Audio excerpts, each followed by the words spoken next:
Thanks, Mike. And thanks so much, Marco, for sharing some of your journey and the insights. So I had a question around hiring. So, as the company's grown and the team has grown as well, can you share some of the strategies that you've used for building highly effective teams? And maybe if any of those strategies have changed kind of as you've gone through those eras that you were describing from the dark ages to kind of now in the journey. Yeah, I mean, look, it's changed a lot. Early days, I think the main heuristic was like trying to hire the smartest, hardworking people we knew. And, we had very little experience. So those people tended to also have very little experience. But, I think our strategy was successful. Sanders, my co-founder, went to Magnet High School in Northern Virginia.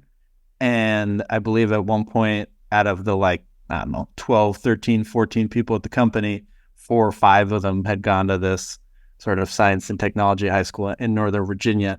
And we sort of deliberately went after the people we kind of knew who we thought of were smart, and obviously who were also interested in what we were doing or showed some likelihood to want to come over. And that I think stays true for your first probably dozen, 20-ish people where you're not taking what you can get, but the truth is you do not have your pick of the litter.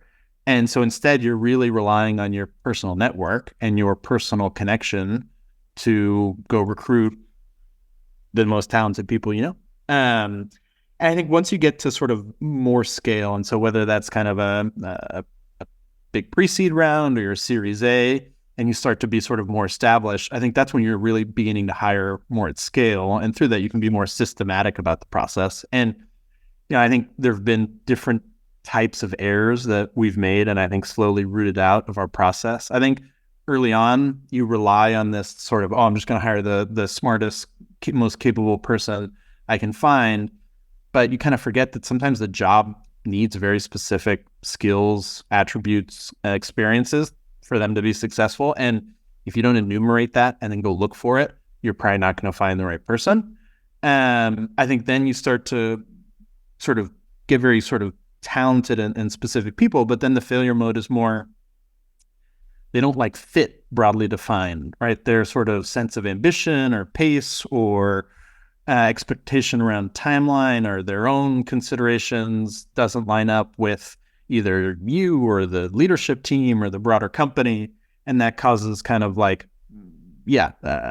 problems. So I think then you sort of focus on fit. And ultimately the dream is to find somebody who's both hyper capable for the role that the business needs and a great fit with kind of how the business operates. And that's when the magic happens, when you kind of really unlock impact.